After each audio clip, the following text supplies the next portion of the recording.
நமஸ்காரம். உங்கள் அன்பிற்கும் அபிமானத்திற்கும் ஒரு வித்யாபுத்திர பிஆர் ராஜா குளத்தூர் பேசுகிறேன். ஸ்ரீமாத்திரை நமக. இது என்னுடைய 832வது வீடியோ. இந்த வீடியோவில் என்ன பார்க்குறோம், துர்கா தேவியை பற்றி பார்க்க போகிறோம். துர்கா தேவி பற்றி நிறைய இந்த நாமாவளியெல்லாம் பார்த்துருக்கோம் ஆல்ரெடி. இது பல நாட்களுடைய வேண்டுதல் வெளிப்பாடு. இது ஒரு 2-3 பேர் கண்டினியூஸாக கேட்குறாங்க. இந்த நவதுர்கா பற்றி சொல்லுங்க. இப்போ நவராத்திரி கூட கிடையாது, வரல, எவ்வளோ டைம் இருக்கே எல்லாம் நினச்சிக்கும் போது, இல்லைம்மா சொல்லுங்கன்னு ஃபோன் வேறு பண்ணி கேட்டா. சரி, அம்பாளுடைய ஆக்ஞா போல இருக்குன்னு சொல்லி கிருஷ்ணகுமார் அதை பற்றி பேசினான். நான் got in his company new projects and all. So ஒரு வாரம் டாபிக் எல்லாம் டிஸ்கஸ் பண்ண முடியாது மாமா, ஐ எம் பிஸி இந்த ஆஃபீஸ் ஒர்க் அப்படின்ட்டான். சரி, இது அம்பாளே நமக்கு ஏற்படுத்தி கொடுத்த சான்ஸ் சொல்லிட்டு துர்காயை பற்றியே பேசிடலாம் அன்றைக்கி அப்படி எடுத்துக்கணும். இது துர்காதேவி. துர்காதேவி மந்திரம் நிறைய மந்திரங்கள் இருக்குது. அதில் மெயினாக நம்ம இது இருக்கு இல்லையா, சண்டி நவாட்சி இருக்கு இல்லையா, சண்டி துர்கா எல்லாம் ஒன்று தான், அதை தெரிஞ்சுக்கணும். ஸோ சண்டி நவாட்சி வச்சுக்கணும். மாதர்மே மதிகேட பக்னி மகிஷ பிராணா பகோரோத்தியமே கேலா நிர்பதூம்ரலோச்சனமதே ஹே சண்ட முண்டார்த்தினே நிஷேஷ கிருதரத்தை ஜனசே நித்தியே நிசும்பாபுகே சும்ப சம்சனிதம்ஹாரசு துர்கே நமஸ்தே ஹே அம்பிகே. அதுதான் சண்டி நவாட்சியோட தியான ஸ்லோகத்தில் வரும். அது இந்த ஹராம் பீஜம் ஹ்ரீம் சத்திகே குரும் கிலகம் அப்படி அந்த ஹராம் ஹ்ரீம் குரும் அதில் வந்துடும். ஸோ துர்கா மந்திரம்னு சொன்னால் ஆல்ரெடி நம்ம வெப்சைட்டில் கொடுத்துருக்கோம். வெப்சைட்டு திருப்பி அகெயின் ரீகாலிங். நிறைய பேர் திருப்பி வெப்சைட் பார்க்காமையே கேட்குறா. www.vidyaputran.channel.com அதை பார்த்துட்டா அதில் மந்திராசம் போட்டிருக்கோம். அந்த இதுக்கு போய் பாருங்க. அதில் corrected version of Lalita Sahasranamam இருக்குது. இன்றைக்கி சப்ஜெக்ட் துர்காதேவி, அதை பற்றியே பார்க்க போகிறோம். இப்போ துர்கான்னு சொல்லும்போது நிறைய இருக்குது. இதில் இப்போ எங்கள் கோவில்லையே திருமால் முருகன் ஆலயத்தில் சண்டி ஹோமம் இருக்கும், அங்கே பண்ணியிருந்தேன். இப்போ நடுவில் பிரேக் ஆகிடுது. திருப்பி ஒரு 2 மாதமாக தான் நான் போகிறேன் கோவிலுக்கு. இப்போ திருப்பி தலைவராக மாற்றிருக்கேன். வேண்டாம் சொன்னால் கேட்கல அவள். இல்லை மாமா வாங்க, இப்போ பொண்ணு கல்யாணம் தான் அடித்து வாங்க எடுத்து ஓடினேன். இப்போ அடிக்கடி நம்ம உடம்பு வேறு முடியலாம் போய்டுறதுன்னு சொன்னேன். இல்லை நீங்கள் வந்தால் தான் இருக்கணும். சரி அம்மாவோட ஆக்ஞைன்னு சொல்லிட்டு போயின்னு இருக்கேன். முக்கியமான நாள் தான் போகிறேன். இப்போ துர்காதேவி சண்டி ஹோமெல்லாம் பண்ணும்போது இந்த பேனர்ஸ், இந்த வினைல் பேனர்ஸ் தொங்க விட்ருப்பேன். நிறைய டோனர்ஸ் இருப்பாள். நான் 500 ரூபா கொடுத்தா ஒரு பேனர் பண்ணி கொடுத்துருவான். அதில் நவதுர்கான்னு ஒரு பேனர் இருக்குது. அதில் என்ன இருக்குன்னா, ஸ்ரீ துர்கா பரமேஸ்வரி 9 விதமான ரூபங்களை வெளிப்படுவதாக புராணங்கள் சொல்கின்றன. ஆனால் இந்த 9 பெயரிலும் வெவ்வேறு விதமாக பல்வேறு இடங்களில் மாறுகிறது. முதல் இது கிளாசிஃபிகேஷன்: வனதுர்கா, சூர்ணி துர்கா, ஜாதபேதோ துர்கா, சாந்தி துர்கா, சபரி துர்கா, ஜுவாலா துர்கா, லவண துர்கா, தீப துர்கா, அசூரி துர்கா என்பது ஒரு வகை. இந்த 9 நவதுர்கா இது ஒன்று. இன்னொரு நவதுர்கா இருக்குது.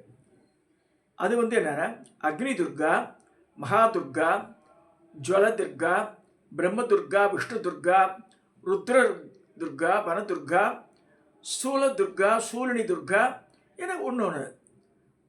அடுத்து இதுதான் தேவி மகாத்மியத்தெல்லாம் வரக்கூடியது. சைலபுத்திரி, பிரம்மச்சாரிணி, சந்திரகண்டா, கூஷ்மாண்டா, ஸ்கந்தமாதா, காத்தியாயினி, காலராத்திரி, மகாகௌரி, சித்திதாத்திரின்னு வரும். இது ஒன்று மாதிரி 3 விதமான கிளாசிஃபிகேஷன் இருக்குது. நவதுர்காலேயே 3 விதங்கள் இருக்குது. நவராத்திரி 9 நாட்களையும் 2 வயது முதல் 10 வயது வரை உள்ள பெண் குழந்தைகள் முதல் நாள் குமரியாகவும், 2ஆம் நாள் திருமூர்த்தியாகவும், 3ஆம் நாள் கல்யாணியாகவும், 4ஆம் நாள் ரோகிணியாகவும், 5ஆம் நாள் காளியாகவும், 6ஆம் நாள் சண்டிகையாகவும், 7ஆம் நாள் சாம்பவியாகவும், 8ஆம் நாள் துர்காவாகவும், 9ஆம் நாள் சுபத்ராவாகவும் நவதுர்கர்களாக பூஜிக்கப்படுகிறார்கள். இப்போ சில பேர் சிவா 9 நாள் பண்ண முடியாங்களால ஒரு நாளே இப்போ எங்கள் கோவிலில் கூட என்ன பண்ணுவான்னா திருப்பதி நகரில் இருக்கிற திருமால் முருகன் ஆலயத்தில் 9 நாளை விட்டுடுவா. 10வது நாள் விஜயதசமி அன்னைக்கு சாயந்தரம் அது பண்ணுவாள். ஒரு சுமங்கலிக்கும் கொடுப்பேன். இந்த 9 குழந்தைகளுக்கு ஒரே மாதிரி பாவாடை அதெல்லாம் தைச்சி அலங்காரம் பண்ணி குத்தி வச்சு மாறி மாறி வரும். இது பிராமணா சுத்ரா பாகுபாடு கிடையாது, நல்லா புரிஞ்சுக்கணும். குழந்தைகளில் பெரியவாளில் நவராத்திரி டைமில் பூஜா கிரகத்துக்கு ஒருத்தர் வந்துட்டானா பிராமணாவாக தான் ட்ரீட் பண்ணணும்னு சொல்லி சாஸ்திரங்களே சொல்கிறது. அங்கே அந்த நேரத்தில் உட்காருங்க, நாங்கள் பிராமணிக்கு தான் பூஜை பண்ணுவோம், பிராமணா நாங்கள் முடியாது, அபத்தம். அது நம்ம பண்ணக்கூடாது. யார் வந்தாலும் உட்காத்தி வைக்கணும். அங்கே சுமங்கலின்னு வந்தாலும் உட்காத்தி வைக்கணும். இதில் இன்னொரு கிளாசிஃபிகேஷன் நான் நிறைய தடவை சொல்லியிருக்கேன். அதாவது பாலைன்றது 9 வயசு பொண்ணு, மேக்ஸிமம் ஏஜாக தான் இருக்கணும். 10 வயசுக்கு அப்புறமா போச்சுன்னா பாலை கிடையாது. அடுத்து அந்த குமரின்னு சொல்ல வரும்போது 16 வயசு பொண்ணு, பாவாடை தாமடி விஷயத்துக்கு போட்டுக்கிறது. தருணின்னு பேர். பாலை தருணி, அவளுக்கும் பூஜை பண்ணலாம், தப்பு இல்லை. அடுத்தது சுமங்கலி 30 வயசு, 30 to 40 வயசு, அவள் தான் சுமங்கலி.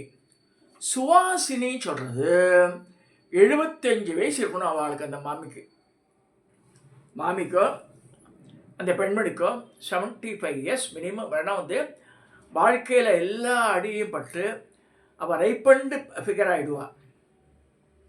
நிறைய தேவட்டும் ராஜலட்சுமி சிவசங்கரன் விளக்கு கடை ஓனர் ரொம்ப அழகாக பேசுகிறாவோ. அதாவது ஒரு பெண்மணி ஆரம்பிச்சிட்டால நிறைய ஃபேஸ் அண்டர்கோஸ் நிறைய இடர்பாடுகளை வாழ்க்கையில் பார்த்து இப்போ சின்ன வயசில் ரைப்பண்டு ஆகிட்டாவோ. ஸோ அந்த மாதிரி ஃபேமிலின்ற இதில் நல்லா அடிப்பட்டு நல்லா வந்திருப்பா. ஸோ எல்லாம் மாமியார் ட்ரோஸ் வாங்கியிருக்கணும்னா மாமியாருக்கு இருப்பா. அதெல்லாம் இருக்குது, அந்த காலத்தில் இருக்குது. நாத்தனார்கிட்ட இது இருக்கும். இதெல்லாம் ஒரு மச்சனை வேலைக்கு போக மாட்டான். அந்த ஒரு குடும்பம் எடுத்தாலே அதை கட்டுக்கோப்பாக அரவணைச்சுன்னு பாரு. அந்த 75 இயர்ஸ் அபோவ் 70 இயர்ஸ் நல்ல தலையெல்லாம் நல்லா நரைச்சி போய் மூஞ்சியில் அந்த பக்குவம் அந்த மூஞ்சி பார்க்கலாம். நம்ம இங்கே கூட கஸ்தூரியும் ஒரு அம்மா, ஒரு செட்டியார் அம்மா வருவோம். காளிகா தேவி அடிமே இருப்பா, கருப்பாக தான் இருப்பா. முக லட்சணம் அப்படியே நல்லா மஞ்சள் பூசணி, மூஞ்சியில் பெரிய 3 பட்டை பூதி போட்டு அவங்களுக்கு ரோட்லேயே நமஸ்காரம் பண்ணுற மாதிரி இருக்கும். இதில் சொல்கிறது சத்தியமான உண்மை. The heart and talking. அதே மாதிரி நாடார் பெண்மணி பொன்மாரின்னு பேர், எங்கள் ஆற்றுலேருந்து 4 வீடு தள்ளி இருக்கா. அப்போ அப்படியே ரைப்பண்டு ஃபேஸ் அப்படியே பழுத்த பழமாட்ட வரும். அப்படியே இந்த சூரிய ஒளியில் மூஞ்சி மின்னும். அப்படியே பெரிய 2 கம்பத்தை தோடு போட்டுருப்பா. ரொம்ப நகையெல்லாம் போட்டுக்க மாட்டா, காட்டன் புடவை தான் கட்டின்னு வருவோம். வரும்போதே அவளுக்கு தெரியும் அந்த இது இந்த என்ன சொல்ற வாழ்க்கையில் எல்லாத்தையும் பார்த்தவா அவளுக்கெல்லாம் நமஸ்காரம் பண்ண தப்பே கிடையாதுன்னு நான் சொல்லுவேன். நம்ம இவாளுக்கு நாங்கள் பிராமணா வேறு யாருக்கும் பண்ண மாட்டோன்றது அபத்தம். நான் திருப்பியும் சொல்கிறேன். எதுக்குன்னா எனக்கு தெரிஞ்ச அம்பாள் ஒரு அம்மா இருந்தா. அந்த அம்மா பேர் அம்பாள். இது எங்கே இருந்தான்னா அவள் பிற்காலம் தெரியல எனக்கு. அப்பயே 75 வயசு. எனக்கு 30-40 வயசு இருக்கும்போது 40 வயசு இருக்கும்போது அவள் அந்த அம்மாவுக்கு 70 வயசு. தலையெல்லாம் நல்லா நினச்சிருக்கோம். பெரிய ஆற்காடு முதலியார் அந்த அம்மா. அத்து வாசலில் மெடிக்கல் ஷாப் இருக்கும். அவள் ஆத்துக்காரோட காளஹஸ்தி போயிருக்கா. காளஹஸ்தியில் திடீர்னு அவள் காலில் ஒருத்தர் விழுந்தார். பெரிய கனபாடிகள். இந்த அம்மா முதலியார் அம்மா, விழுந்தவர் கனபாடிகள். எனக்கு பார்வதி ஆட்டம் தெரியலமா, நீங்கள் தப்பாக நினச்சிக்காதுன்னு சொல்லி அவளுக்கு வெத்தலை பாக்கெல்லாம் கொடுத்து நமஸ்காரம் பண்ணிட்டு போகிறார். இதுக்கு சொல்கிறேன், இந்த மனசு தான் காரணங்க. அந்த அம்மாவுக்கு பெரிய ஸ்லோகங்கள்லாம் கூட தெரியாது. பட் சிவனுக்கு மேலே பால் ஊற்றினால கண்ணில் தாரையே ஜலம் வரும். அந்த பக்தி பேரொழுக்கம் இருக்கு பாருங்க, அதை தான் நம்ம பாராட்டணும் அவகிட்ட. சரி, ரொம்ப ரொம்ப அந்த வீடு போய் பார்த்தா அம்பாள் எல்லாம் போட்டுருக்கோம். உங்கள் பேர் என்ன? அம்பாள்னு. அந்த அம்பாள் தான். இதில் எந்த ஜாதி என்ன பேதம் ஒன்றுமே கிடையாது. அவள் பொண்ணு தமிழ் டீச்சராக இருந்தால் அவ்வளோ ஷீஸ் அ கிரேட் ஸ்காலர். நல்லா படித்த பொண்ணு. அவளால் லலிதா சராமங்களோட சொல்லுவாள் அந்த காலத்தில். நான் சொல்கிறது 30-35 வருஷத்துக்கு முன்னாடி. இப்போ கம்மிங் டு தி சப்ஜெக்ட், இந்த மாதிரி பூஜிக்கப்படும் மூர்த்தங்களில் சிலவற்றை பற்றி பார்ப்போம். இந்த இதுலேயே இந்த துர்காலேயே வனதுர்கனை என்ன? பெரும்பாலும் வனத்திலோ அல்லது மரங்கள் அடைந்த பகுதிகளோ இந்த துர்க்கை வணக்கப்படுகிறார். அகத்தியர், மிருகண்ட முனிவர் போன்றவர்கள் இந்த துர்க்கையை சோஸ்திரம் செய்து வரங்களை பெற்றார்கள். மனதுர்க்கையே கொற்றவை என்று அழைக்கப்பட்டாள். சூலினி துர்கா, சூலத்தை ஏந்தியவள் என்ற பொருள். துர்காவின் எல்லா மூர்த்தங்களிலும் சூலம் இடம்பெற்றிருக்கும். சிவபெருமான் முப்புறத்தை எடுத்தபோது சூலினி துர்கா அவருக்கு துணை இருந்தாள். மும்மலங்களை வேறிருப்பவள் சூலினி துர்கா. ஜாதவேதோ துர்கா, சிவபெருமானின் நெற்றுக்கண்ணிலிருந்து புறப்பட்ட தீப்பொறிகளை கங்கையில் தோற்றுவித்து ஆறுமுகப் பெருமானின் அவதாருக்கு வித்திட்டவள். ஜாதவேதோ துர்கா, அக்னியே ஜாதவேதோ துர்கான்னு பேர். அக்னி பேர் அக்னி அக்னி வச்சுட்டுக்காவோ. துர்கா சுத்தம், அவள் சிவப்பு நிறமான தீயின் நிறத்தினள் என்றும் தன்னுடைய ஜுவாலையால் தீவைகளை அழிப்பவள் என்று கூறுகிறது. சாந்தி துர்கா, பார்வதியின் தகப்பனான தக்ஷயாகம் செய்தபோது பார்வதியின் தகப்பனார் தாட்சாயணியோட தகப்பனார் தக்ஷன் யாகம் செய்தபோது சிவபெருமானுக்கு தர வேண்டிய மரியாதையை கொடுக்காததால் தக்ஷ யாகத்தை தும்சம் பண்ணினார் ருத்ரன். அவருடைய கோபத்தை தணித்து சாந்தத்தை செய்தவள் சாந்தி துர்கா. இந்த தேவியை வழங்குவதால் மனக்கலேசம் மறையும், கடன் வியாதிகளிலிருந்து விடுபடலாம். துர்வாச முனிவர் சாந்தி துர்கையை வணங்கி அவர் அருளால் கோபத்தை விட்டொழிந்தார். சபரி துர்கா, சபரினால வேடுவ இனம் பேர். மகாபாரதம் யுத்தம் தொடங்கும் முன் பஞ்சபாண்டவர்கள் யுத்தத்தில் வெற்றி பெற பல கடவுள்களையும் குறித்து பல வரங்களையும் அஸ்திரங்களையும் பெற்றனர். தங்கள் வனவாசத்தை பயனுள்ள முறையில் இதற்காக பயன்படுத்தி கொண்டனர். பஞ்சபாண்டவர்களிடையே சிறந்த வீரன் அர்ஜுனன் பரமேஸ்வரனை குறித்து தபம் செய்ய இங்கே ஸ்ரீசைலத்தில் நடந்துன்னு சொல்லுது. பரமேஸ்வரன் வேடுவனாகவும் பார்வதி வேடுவிச்சையாக வரா. கிராதமூர்த்தின்னு பேர். அதை வேடுவன் வேடுவிச்சி அவளை தான் இவன் என்ன பண்ண செஞ்சுலட்சுமின்டுவா. வைஷ்ணவாலாம் நரசிம்மரோட பொட்டாட்டி, நரசிம்மருக்கெல்லாம் பொட்டாட்டிகள்லாம் கிடையாது. அதில் இப்போ லக்ஷ்மி சக்தியை சேர்த்து வச்சுருவா. நான் அந்த மாதிரி புராணத்தில் சொல்லப்படல. பிரகலாதெல்லாம் தெரியும் போது கூட சோஸ்திரம் பண்ணுறாரு தவிர அங்கே லக்ஷ்மி வரதுக்கு வாய்ப்பே கிடையாது. ஸோ இந்த இடத்துல அந்த செஞ்சு லக்ஷ்மின்றது இப்போ தான் இந்த பிரம்மராம்பா ஸ்ரீசைலத்தில் இருக்க பிரம்மராம்பா தான் அந்த வேடுவச்சியாக வரவும்.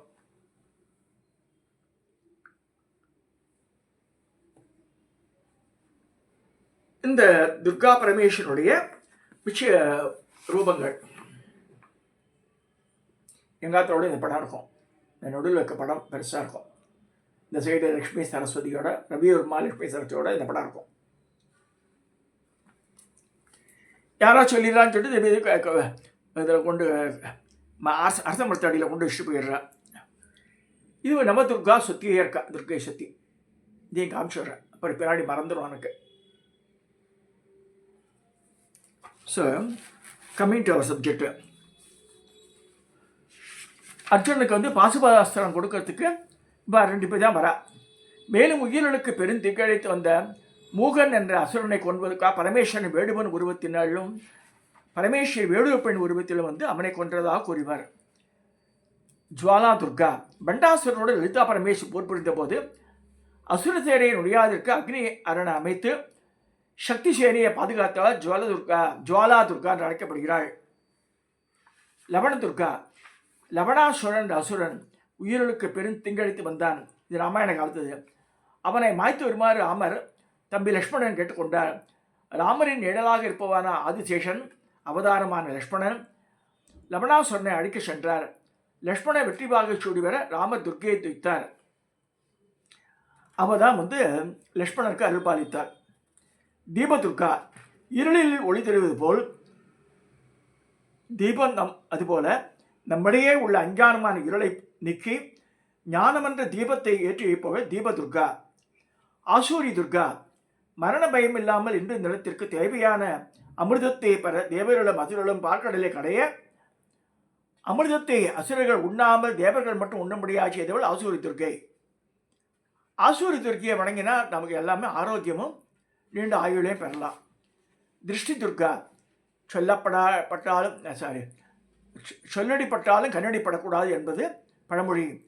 திருஷ்டியினால் வரும் துன்பங்களை எந்த மருத்துவராலும் ஜோதிடரால் கண்டுபிடிக்க முடியாது. திருஷ்டி துர்கா எப்பேற்பட்ட திருஷ்டியையும் போக்குபவள். மனக்கசப்பு, பொறாமை இவற்றிலிருந்து பக்தர்களை இவரோட பக்தர்களை அண்டாது. ஜெயதுர்கா, இது வந்து படப்பையில் இருக்குது ஜெயதுர்கா பீடம். ஜெயம் என்றால் வெற்றி என்ற பொருள். எந்த ஒரு செயலிலும் வெற்றி பெறுபவள் ஜெயதுர்கா. துர்கேஸ்வரர் எனக்கு அனுகிரகம் பண்ணி தேவி மகாத்மியம் படிக்க சொல்லி ஆக்கியம் பண்ணார் அந்த காலத்தில். அதுக்கு முன்னாடி எங்கள் அம்மா குரு மாதா சம்பகாம்பா இதை சொல்லி இது பண்ணிக்கிட்டா. அது சண்டீன பாஷையை சொல்லி கொடுத்துட்டா. அவர் தேவி மகாத்மியம் படினார். அதுலேருந்து நவராத்திரியில் 7 நாளை பிரித்து படி, ஒரே நாளும் முடியாததுனால. அக்னி துர்கா பகைவர்களுக்கு அக்னியாக இருந்து பக்தர்களை காக்கப்படும் அக்னி துர்கை. அக்னியின் சக்தி அம்சமே அக்னி துர்காவாகும். ஜலதுர்கை ஜலத்தினால் ஏற்படும் கேடுகளிலிருந்து நம்மை காப்புவாள். பிரம்ம துர்கை இவ்வுலகிலும் படைப்பு தொழிலை செய்து விடுவள் பிரம்மாவின் அம்சம். விஷ்ணு துர்கா 4 கைகளில் மகிஷன் தலைமேல் காலை வைத்து தன் பக்தர்களை காப்பவள். சங்கு சக்கரம் வச்சுட்டுப்பான், வராபயத்தோடு நிற்போம் இந்த மகிஷன் மேலே. அதுதான் வந்து விஷ்ணு துர்கா. இது வந்து எல்லா சிவன் கோவில் 5வது கோஷ்டத்தில் வந்துடும். அதான் விநாயகர், அப்புறம் தட்சிணாமூர்த்தி, அடுத்து வந்து பின்னாடி வந்து லிங்கோத்பவர், பிரம்மா, அப்புறமா வந்து வந்துடும் துர்கா. ருத்ரர் துர்கை ருத்ரனின் அம்சமாக விளங்குபவர் ருத்ர துர்கை. இப்போ இப்படி இருப்போம், பாசாங்குசம் வச்சுட்டு இருப்போம். இவனும் சில சபாலயத்தில் பார்க்கலாம், தஞ்சாவூர் டிஸ்ட்ரிக்டில் சில இடத்துல இருக்குது. சூலதுர்கை அருவமாக இருந்து கொண்டு பக்தர்களை காப்பவள் என்றும் சூலதுர்கை. மூலதுர்கா எல்லா துர்கை மூர்த்தங்களின் மொத்த வடிவாக திகழ்பவள். மூலதுர்கா மந்திரம் மிகவும் சக்தி வாய்ந்தது, 16 பெயர்களையும் தரக்கூடியது. இவள் மகா துர்கை என்று போற்றப்படுகிறாள். சைலபுத்திரி இது வந்து இந்த நவதுர்காவில் வரக்கூடிய இந்த தேவி மலைகளின் அரசனான இமவானின் மகள் ஹைமவதி. முற்பிறவியில் இவள் தக்ஷ பிரஜாபதியின் பெண்ணாக பிறந்து ஈஸ்வரனை மணந்தாள். தக்ஷ பரமேஸ்வரனை அழைக்காமல் வேள்வியை ஆரம்பிக்கும் போது அங்கு சென்று தன் பதிக்கு ஏற்பட்ட அவமானத்தை தாங்க முடியாமல் யோகாக்னியை தன்னையே எடுத்துக்கொண்டாள். மறுபிறவியில பார்வதியா பார்க்கிறா. பார்வதி பரமேஸ்வரா கல்யாணம் ஆகிய 17,000 வருஷம் ஆயிடுத்து. Just imagine. இந்த ஹைமவதி இந்திரனுக்கு பிரம்மோபதேசம் செய்ததாக உபநிஷத்தில் கூறப்படுகிறது. இந்த தேவியை காளையை வாகனமாக கொண்டு 2 கைகளில் சூலமும் தாமரையை வைத்துக்கொண்டு ஆனந்தமாக காணப்படுவாள். சைலபுத்திரி. அடுத்து பிரம்மச்சாரிணி. இந்த தேவி எப்பொழுதும் தவத்திலே இருப்பவள். கையில் ருத்ராட்ச மாலையும் கமண்டலத்தையும் வச்சுருப்போம். வெண்ணிற ஆடையுடன் வலக்கையில் ஜபமாலையும் கமண்டலமும் தாங்கியிருப்பாள். பிரம்மா என்றால் தபம் என்று பொருள். ஆனால் தபம் செய்பவர்களுக்கு பிரம்மச்சாரிணி என்ற பெயர். ஒரு காலத்தில் இம்மவான் மகளான பார்வதி தேவி தோழிகளில் விளையாடி கொண்டிருக்கும் போது நாரதர் அவளை கண்டு, உன்னை சாட்சாத் பரமேஸ்வரனை மனப்பார்ந்து ஆசீர்வாதம் என்றார். அவளின் தாய், உன் உடலுக்கு தவம் ஏற்றதல்ல, ஆகியா தவம் வேண்டாம் வேணா சொல்றார். ஆனால் பார்வதி தேவி விடாமல் தவமேற்றி சிவனை அடைந்தாள். அன்னையின் தவத்திலிருந்து தடுக்கப்பட்டதால் இந்த தேவி உமா என்று அன்னையை தடுக்கிறாள் இல்லையா, அதனால் உமா என்ற பெயர் வந்தது. சந்திரகண்டா. இவள் தங்கமயமான உடலே உடையவள். 3 கண்களும் 10 கைகளும் சூலம் கதை கத்தி கமண்டலம் வில் அம்பு தாமரை ஜபமாலை அபய வரத முத்திரைகளுடன் சிம்மத்தின் மேல் அமர்ந்தவளாய் யுத்தத்திற்கு செல்பவளாய் வீரமூர்த்தியா தோற்றமளிக்கிறாள் சந்திரகண்டா. கூஷ்மாண்டா. புன்சிரிப்பிலிருந்து உலகத்தை உண்டு பண்ணும் சக்திக்கு கூஷ்மாண்டா என்று பெயர். இவள் சூரிய மண்டலத்திற்குள் வசிப்பவள். சூரியன் போன்ற திக்குகளிலும் தன் ஒளிவை வீசுபவள். கூஷ்மாண்டான்னா பூஷணிக்கான் பேர். கூஷ்மாண்டா யாகம் கூட பண்ணுவா. பூஷணிக்காய் வெட்டி அதுலேயே வந்து யாகம் பண்ணுவா. இப்போ தேங்காயில் எப்படி வழக்கேற்றுவாளோ அது மாதிரி. பூஷணிக்காயை பலியாக கொடுத்தால் இவளுக்கு மிகவும் பிரியம் என்று ருத்ரயாம தந்திரமும் குஞ்சிகா தந்திரமும் கூறுகிறது. ஸ்கந்தமாத்தா. சைலபுத்திரி பிரம்மச்சாரணியில் தவமிருந்து சிவனை மணந்து முருகனை ஈன்று அவர் தன் மடியில் வைத்துக்கொண்டு உலகை காக்கும் தேவி இவள். இவளே தேவசேனாதிபதி ஆவாள். இந்த ஸ்கந்தமாத்தா அக்னி மண்டலத்தின் தேவதை ஆவாள். காத்தியாயினி. காத்தியாயினியர் முனிவரின் அம்பாளை தூக்கி தவம் இருந்தார். அவளை தரிசித்தும் தாயே தங்களுக்கு எனக்கு பொன்னா பிறக்கணும் வேண்டுகிறார். அம்பாளும் அவருக்கு காத்தியாயினி என்ற பெயரோடு பெண்ணாக பிறந்தாள். கோபிகைகள் பகவான் கிருஷ்ணரை கணவனாருடைய மார்கழி மாதத்தில் யமுனை கரையில் காத்தியாயினியை தான் பூஜை பண்றா. விஷ்ணுக்கு பூஜை பண்ணல, நல்லா புரிஞ்சுக்கணும். இவள் நிறமோ காலராத்திரி, இவள் நிறமோ இருளை போல் கருத்திருக்கும், தலைமுடி பறந்து கொண்டிருக்கும், கழுத்தில் மின்னல் போன்ற மாலை ஒளிவிடும், 3 கண்களும் கோலம் போல் இருக்கும், மூச்சு விடும்போது அக்னி ஜுவாலை வெளியில் வரும், பக்தர்களுக்கு அபயத்தையும் துஷ்டர்களுக்கு பயத்தையும் அளிப்பவள் மகாகௌரி. 8வது, சந்திரன் சங்கு போன்ற வெள்ளை உருவத்துடன் 8 வயது பெண் போன்ற 4 கைகளுடன் 3 கண்களுடன் காளியின் மேல் வீற்றிருந்து பரமேஸ்வரன் போல காட்சியளிக்கிறார். நாரதர் பாஞ்சராத்திரத்தில் இவளை மகாகௌரி என்று போற்றப்படி அழைக்கப்படுகிறார். சித்திதாத்ரி இதுதான் கடைசி. மார்க்கண்டேய புராணத்தில், பிரம்ம வைவர்த்த புராணத்திலும், கிருஷ்ண ஜென்ம கண்டத்தில் இந்த சக்தியை அனிமா சித்திகள் பூஜித்ததாக கூறப்படுகிறது. தேவி புராணத்தில் இந்த சக்தி சிவனை ஆராதித்து அவருடன் பாதி உடலை அடைந்து அர்த்தநாரீஸ்வராக ஆகிறார். யார? சித்திதாத்ரி என்று கூறப்பட்டுள்ளது. தாமரையில் வீட்டிலிருந்து தாமரை, சங்கு, கதை, சக்கரம் முதலிடம் சந்தோஷமாக காட்சியளிக்கிறார் சித்திதாத்ரி. துர்காதேவியின் இவ்வுருவங்கள், இந்த உருவங்கள்லாம் மனசுல நினைப்பவர்களுக்கு எல்லா மேன்மைகளும் உண்டாகும் சொல்லி இந்த பதிவை நான் நிறைவு செய்கிறேன். இதெல்லாம் யூ ஹேவ் டு ஃபீல், அப்போ தான் புரியும் இந்த சப்ஜெக்ட்லாம். ஸோ நமக்கு எது வாயில் நினைக்கிறதோட துர்கா பற்றி ஈஸியான மந்திரம் சொல்கிறேன் பாருங்கள். ஓம் ஐம் கிரீம் கிளீம் சாமுண்டாய் விஷயம் சொல்கிறத விட ஓம் தும் துர்காய நமக, தும்னாலே போதும், தகார சகச நாமத்தில் வந்துடும் அது. ஓம் தும் துர்காய நமக, ஓம் தும் துர்காய நமக, ஓம் தும் 3 தடவை சொன்னாலே போதும். ஸோ துர்கை பின்னாடியே சோளத்தை எடுத்து வந்துடுறான்னு சொல்லியிருக்கு. இதை சொல்லி இந்த பதிவை நிறைவு செய்கிறேன். எல்லாரும் துர்காதேவி அருள் பற்றி வழங்கணும்னு சொல்லி பிரார்த்திக்கிறேன். சப்ஸ்கிரைப் பண்ணுங்க, ஷேர் பண்ணுங்க, லைக் பண்ணுங்க.